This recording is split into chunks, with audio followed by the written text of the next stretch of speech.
Tony. Yeah, thank you, Jenny.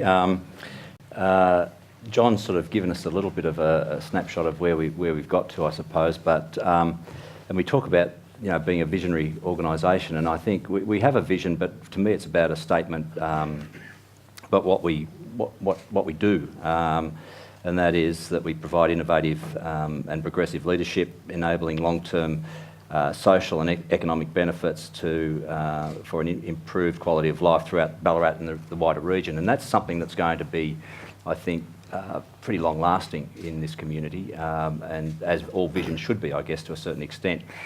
But importantly, supporting that are these 6 strategic drivers that we've come up with, which has been a big part of John's work, I think, with the members of the Committee for Ballarat, and I'm really proud to be part of that work. And rather than go through and talk about the projects that we're working on, I thought maybe just as a little bit of an alternative, just sort of set a scene that what a future Ballarat might look like in terms of each of those key drivers. And I imagine a town, or a city actually, almost a capital city, that has a thriving economic zone, which is home to a number of innovative businesses that are of the 21st century, that are using technology. We're one of the first places on mainland Australia who's going to get NBN, and already our Ballarat West employment zone is connected, so that's fantastic. So it's going to be an IT-enabled town. We're already number 1 of 35 cities as the most IT-friendly city in Australia. But it's not just about that zone out there, it's about the CBD and about how we can develop commerce within the CBD and how we can bring people back into the residential area. Our community is something that's really important, and I think in a future time we'll say, well, what a great program the leadership program was, where we enabled so many people to become future leaders of this community and also perhaps of Australia. We have been known for the home of many Prime Ministers, or a number of Prime Ministers, and I don't see that, that's not an impossible task for the future. But it's not about the top, just about the top, it's about the people who fall through the cracks. And I think, we can see the Committee for Ballarat running programs like we have done recently to take the disengaged and the disempowered young people and give them opportunities. I can see a community centre which is used by the community in many, many ways, and it might also be used for AFL football occasionally, but a precinct that is home to a number of activities, including learning.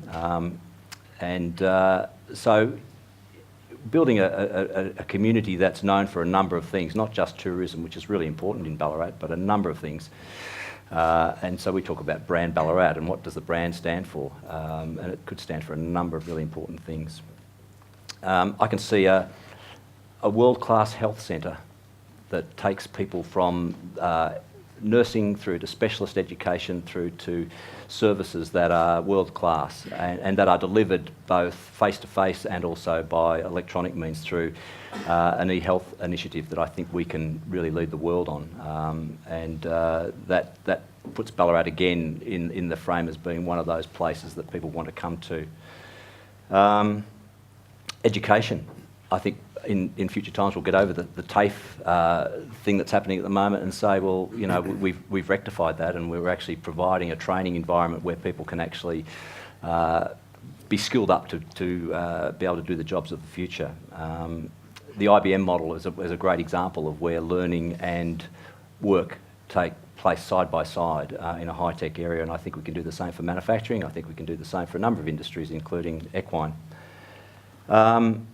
Sustainability is going to be a big issue. Ballarat's right at the top of the catchment, and we know we've struggled with water in the past, but I think we need to be very wary that we're not complacent. And so I can see businesses, particularly on the Ballarat West employment zone, being able to supply a lot of their own water through recycling, through stormwater harvesting. I can see them using bioenergy to a larger extent than perhaps we imagine right now.